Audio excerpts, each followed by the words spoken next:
दोस्तों, टमाटर देश की एक बड़ी महत्वपूर्ण फसल है और इसकी मांग भी बहुत ज़्यादा है। पर टमाटर की फसल में कीटों के कारण काफ़ी अधिक हानि होती है, जिसकी वजह से उत्पादन में बहुत गिरावट आ जाती है और किसान भाइयों को नुकसान उठाना पड़ता है। टमाटर में रोपाई से लेकर फसल की कटाई तक बड़ी संख्या में कीटों और रोगों का आक्रमण होता है। कीट जैसे फल छेदक, माहू, सफ़ेद मक्खी, पत्ती खनिक, बदबूदार कीड़े, मकड़ी के कण, ये सभी उपज को बहुत कम कर देते हैं और साथ ही साथ ये टमाटर की पत्ती में कर्ल वायरस जैसे जो रोग होते हैं उन्हें भी ये फैलाने में मदद करते हैं। तो आइए दोस्तों देखते हैं इन सभी कीटों के बारे में जो विभिन्न कीट टमाटर की फसल को हानि पहुंचाते हैं। साथ ही साथ हम ये देखेंगे कि हम इनका उपचार, इनका निराकरण हम किस तरह से कर सकते हैं। तो आइए शुरू करते हैं।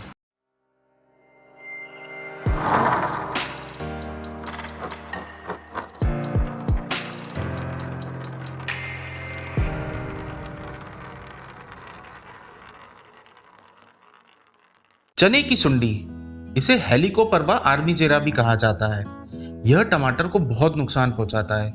इस कीट की हानिकारक अवस्था सुंडी से होती है, जो कि हल्के भूरे रंग से 3 से 5 सेंटीमीटर लंबी होती है तथा शरीर के ऊपरी भाग पर भूरे रंग की धारियां पाई जाती है। यह लट पौधों में फूल आने से पहले पत्तियों तथा कोमल शाखाओं को खाती है। इससे पट्टियां छिद्रित सी दिखती हैं, मतलब हमें पट्टियों में छेद दिखते हैं। फल लग जाने के बाद में ये लट गोल छेद बनाकर इसमें प्रवेश कर जाती है, मतलब ये टमाटर के अंदर चला जाता है और उसके बाद ये फल का गूदा खाती रहती है। इसके परिणाम स्वरूप क्या होता है कि हम जो फल है टमाटर का वो सड़ जाता है। आप इन्हें देख भी सकते हैं, इनका आधा शरीर टमाटर के अंदर रहता है और आधा शरीर टमाटर के फल के बाहर होता है। एक सुंडी 30 से 40 फलियों को लगभग नुकसान पहुंचाती है। कभी कभी इनके प्रकोप से फल सड़ भी जाता है। इससे उत्पादन में कमी के साथ साथ फलों में जो क्वालिटी का इशू है, गुणवत्ता का जो इशू है, वो भी बहुत इसमें आ जाता है, जिसके कारण फलों की जो गुणवत्ता है वो भी बहुत कम हो जाती है। तो आइए देखते हैं इसकी रोकथाम के क्या उपाय हैं। दोस्तों, सबसे पहला उपाय तो ये है कि आप जब भी इस तरह का फल देखें तो उस फल को तोड़कर नष्ट कर दें पूरी तरह। अब इसके बाद में आपको मैं कुछ रासायनिक उपाय बताता हूं।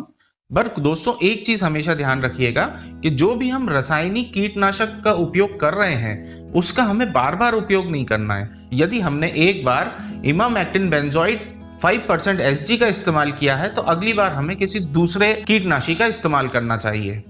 तो दोस्तों, सबसे पहले तो उस ग्रसित फल को तोड़कर नष्ट कर दें। इसके बाद इमामेक्टिन बेंजोइट 5% SG की 100 ग्राम मात्रा या फ्लूबेंडियामाइड 20% SG 60 ग्राम या क्लोरेंट्रानिरिपोल 18.5% SC की 60 ml मात्रा प्रति एकड़ 200 लीटर पानी में हमें मिलाकर छिड़काव कर देना चाहिए। यदि जो किसान भाई जैविक तरीके से खेती कर रहे हैं उनके लिए बुवेरिया बेसियाना की 250 ग्राम मात्रा प्रति एकड़ में 200 लीटर पानी में मिलाकर आपको छिड़काव कर देना चाहिए। साथ ही साथ किसान भाइयों, टमाटर की हर 10-12 पंक्ति के बाद में गेंदे के एक फूल की पंक्ति लगा दें। इससे नेमाटोड और चने की सुंडी का प्रकोप नहीं होता। दोस्तों, अब हम बात करते हैं तंबाकू की लट के बारे में। ये जो कीट होता है ये काले रंग का होता है तथा चिकना होता है। शुरू में ये लट जो है ये समूह में रहकर पत्ती की ऊपरी सतह को खाती है। उसके बाद इन लटों के कारण पूरा पौधा ही हमें बिना पत्ती के दिखता है, मतलब ये पूरे पत्ते को खा जाती है। यही कीट फूलों को खरोंच देता है और उससे जो रस निकलता है उसको ये चूसता रहता है, जिससे पौधों की जो बढ़वार है वो रुक जाती है पूरी तरह और इसके फलस्वरूप फूल भी कमजोर हो जाते हैं और झड़ के गिर जाते हैं। इसकी संख्या प्रति फूल 7 से 8 पाई जाती है। 25 से 27 डिग्री सेल्सियस तापमान तथा 80% आर्द्रता पर इस कीट का आक्रमण सबसे अधिक होता है। तो आइए दोस्तों, अब देखते हैं कि हम इसकी रोकथाम के लिए हम क्या कर सकते हैं। तो रासायनिक तरीके में हम इमामेक्टिन बेंजोइट 5% SG की 80 ग्राम मात्रा या फ्लूबेंडियमाइड 20% SG 50 ग्राम या क्लोरेंट्रानिरिप्रोल 18.5% SC की 50 मिलीमीटर या बाइफ्रेंथ्रीन 10% EC की 300 मिलीमीटर मात्रा प्रति एकड़ 200 लीटर पानी में मिलाकर हमें छिड़काव कर देना चाहिए। सुंडियों से संबंधित NPV न्यूक्लियर पॉलीहेडोसिस वायरस का छिड़काव 250 लीटर प्रति हेक्टेयर के हिसाब से हमें करना चाहिए। और जो किसान भाई जैविक रूप से कर रहे हैं वो बवेरिया बेसियाना की 250 ग्राम मात्रा 1 एकड़ में 200 लीटर पानी में मिलाकर छिड़काव कर सकते हैं। दोस्तों अब हम बात करते हैं सफेद मक्खी की। इस कीट के जो शिशु और वयस्क दोनों ही ये रस की पत्तियों को चूसते हैं, जिसके कारण पत्ती में मोडक मोसक नाम का एक रोग फैल जाता है।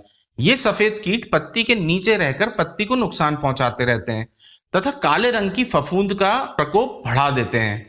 सफेद मक्खियों द्वारा जब रस चूसने और पोषक तत्वों को हटाने के कारण ये पौधे को बहुत ज्यादा कमजोर कर देते हैं और प्रत्यक्ष रूप से आपको नुकसान सामने दिखाई देता है।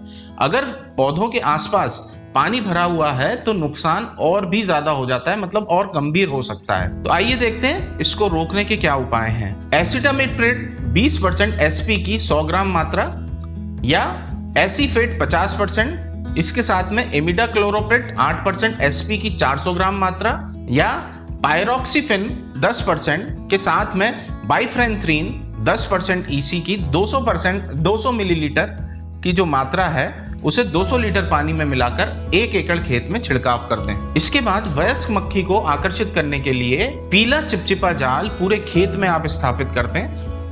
लगभग 1 एकड़ में आपको 3 जाल स्थापित करने की जरूरत है। जो भी कीटनाशी हैं मैं फिर से आपको बोल रहा हूं कि उन्हें अदल बदल के उपयोग करें, एक ही तरह का कीटनाशी बार बार उपयोग ना करें। और साथ में जो किसान जैविक रूप से कर रहे हैं वो बवेरिया बेसियाना की 250 ग्राम मात्रा प्रति एकड़ में 200 लीटर पानी में मिलाकर छिड़काव कर सकते हैं। दोस्तों अब बात करते हैं लीफ माइनर की, जिसे पत्ती सुरंगक भी कहा जाता है। इस कीट की मक्खियां पत्ती की शिराओं में अंडे देती हैं, जो कि बाद में छोटी छोटी लट का रूप लेकर पत्ती का हरा भाग जो है वो खाती रहती हैं। इस वजह से पत्तियों में आपको सफेद सी धारियां नजर आएंगी। यह जो कीट है यह बहुत छोटा होता है, ये पत्तियों के अंदर जाकर ये सुरंगें बना लेता है। इससे पत्तियों पर सफेद धारी जैसी आपको लकीरें दिखाई देती हैं। इस कीट का प्रकोप ज्यादातर पत्तियों में होता है। प्रभावित पत्ती पर आपको सर्प की आकृति की सुरंगें बनी हुई दिखती हैं, सर्प की आकृति की सफेद सफेद लाइनें बनी हुई, सफेद धारियां बनी हुई दिखती हैं। इससे जो पौधों में जो प्रकाश संश्लेषण की विधि होती है, जिससे पौधे अपना भोजन सूर्य से लेते हैं, उसमें बहुत ज्यादा पौधे को दिक्कत आती है, उसमें बहुत ज्यादा बाधा पड़ती है और अंततः क्या होता है कि पत्तियां गिर जाती हैं। तो दोस्तों इसके रोकथाम के उपाय देख लेते हैं। दोस्तों इस कीट को नियंत्रण करने के लिए एमोमैक्टिन 9% ईसी 150 मिलीलीटर 1 एकड़ में आपको छिड़काव करना है, या आप क्निप्नोसेड 45% एससी ये 70 मिलीलीटर प्रति एकड़ में आपको छिड़काव करना है, या प्रोफोनोफेस 40% या साइपरमेथ्रिन 4% 400 मिलीलीटर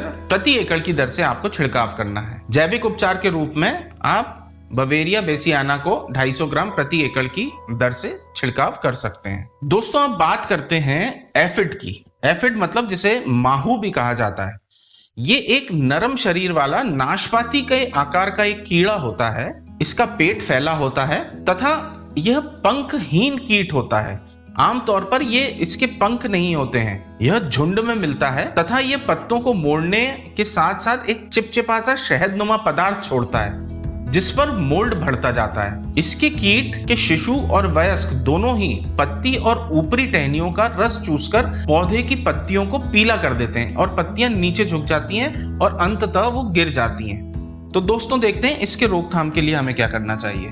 इस प्रकार के कीटों की रक्षा के लिए हर 10 से 15 दिन के अंतराल पर एसिटामिप्रिड 20% एसपी की 80 ग्राम मात्रा या थायोमैक्सोक्लोम 25 WG 100 ग्राम प्रति एकड़ 200 लीटर पानी के साथ में आपको छिड़काव करना है।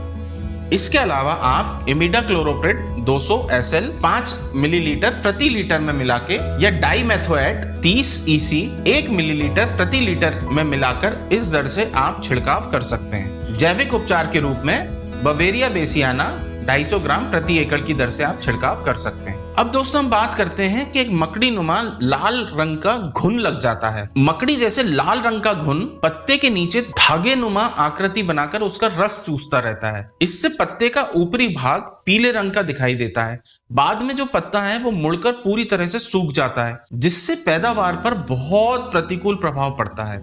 यह कीट जो है यह गर्म और आर्द्र जलवायु में सबसे ज्यादा सक्रिय हो जाता है। तो आइए दोस्तों अब देखते हैं कि इसके नियंत्रण के लिए हमें क्या करना चाहिए। इसके नियंत्रण के लिए डाइकोफॉल क्लेथेन 18.5 EC 2 मिलीलीटर 1 लीटर पानी में मिलाकर पत्ते के ऊपर और नीचे यदि हम छिड़काव कर देते हैं, उससे यह कीट मर जाता है। तो दोस्तों इस तरह से ये मैंने अभी आपको कुछ टमाटर में पाए जाने वाले कीटों के बारे में बताया है। वैसे तो बहुत सारे अलग अलग तरह के कीट होते हैं और उनके अलग अलग तरह के उपचार होते हैं। मैंने अभी आज के वीडियो में बहुत थोड़े से कीटों को कवर करने की कोशिश की है, जिससे ये वीडियो ज़्यादा लंबा ना हो और आपका समय भी बचे।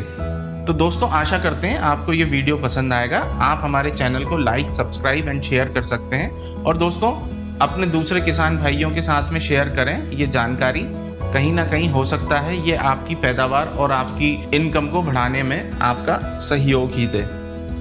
धन्यवाद।